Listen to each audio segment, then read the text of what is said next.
एक था बनिया, वह बार बार व्यापार के लिए प्रदेश जाने लगा। जाते जाते अपनी बहू को बुलाकर उसने कहा, मैं प्रदेश जा रहा हूँ, तुम अच्छी तरह रहना, बच्चों को भी संभालना और अपनी सास को भी अपने बच्चों की तरह देखभाल करना। याद रखना, माँ से कोई काम मत करवाना। कुछ दिनों बाद बहू ने अपनी बेटी के कान छिदवाए। उस समय बहू को अपने पति की यह बात याद आई कि माँ को बच्चों की तरह संभालना है, इसलिए बहू ने माँ जी के कान छिदवाने की भी सोची। उसने कहा, माँ जी आइए, चलिए आपके कान छिदवाते हैं। सुनकर माँ जी घबरा उठी। उन्होंने बहू से कहा, बहू मुझे कान नहीं छिदवाने हैं। बहू बोली, जी नहीं माँ जी, आपको तो यह करना ही होगा। मैं नहीं चाहती आपका बेटा मुझसे कुछ कहे, इसलिए मैं आपको अच्छी तरह से देखभाल करूंगी। मेरी दोनों आंखें बराबर हैं, जैसी मेरी लड़की है वैसी आप भी हैं। माँ जी मन ही मन समझ गईं और सुनार के पास बैठकर उन्होंने अपने कान छिदवा लिए।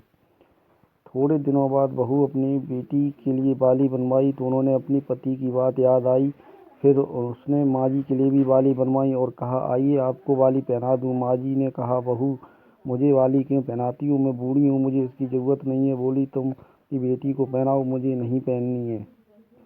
जबरदस्ती करके माँ जी को बाली पहना दी। इसके पश्चात माँ जी छोटे बच्चों के साथ अपना मनोरंजन करती, खेलती, घूमती, कई तरह की मौज मस्ती भी करती। बहू ने एक बढ़िया दिन देखकर अपने बेटे को नाई से चोटी रखवा दी। फिर बहू को माँ जी की याद आई। माँ जी बच्चों के साथ खेल रही थी, उन्हें भी बुलवा लिया।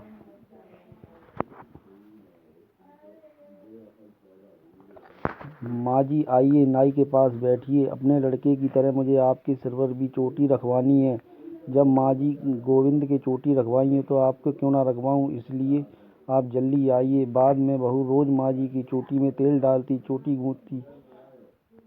ऐसे ही रोज का हाल था। जब बेटा घर वापस आया तो सबसे पहले उसने बहू से माँ के बारे में पूछा। माँ कैसी है और कहाँ है, मुझे उनसे आशीर्वाद लेना है। बहू ने बताया, माँ जी तो बच्चों के साथ खेल रही हैं, यहीं कहीं होंगी, आ जाएंगी। बेटे ने पूछा, क्या कहते हो माँ जी, गली में खेलने गई हैं? गली में तो बच्चे खेलते हैं, क्या बूढ़ी माँ भी कहीं खेलने जाती हैं? बहू ने कहा, मैं तो माँ को खेलने भेजती हूँ, आपने कहा नहीं था बच्चों को, माँ को बच्चों की तरह रखना। मैंने तो लड़की की तरह ही माँ के कान भी छिदवाए हैं, कानों में बालियाँ भी पहनवाई हैं। जब लड़कों की चोटी रखवाई तो मैंने माँ की भी चोटी रखवा ली। जब मैं खेलने को भेजती हूँ तो माँ को क्यों ना भेजूँ, मैं सबके साथ एक सा व्यवहार करना चाहिए।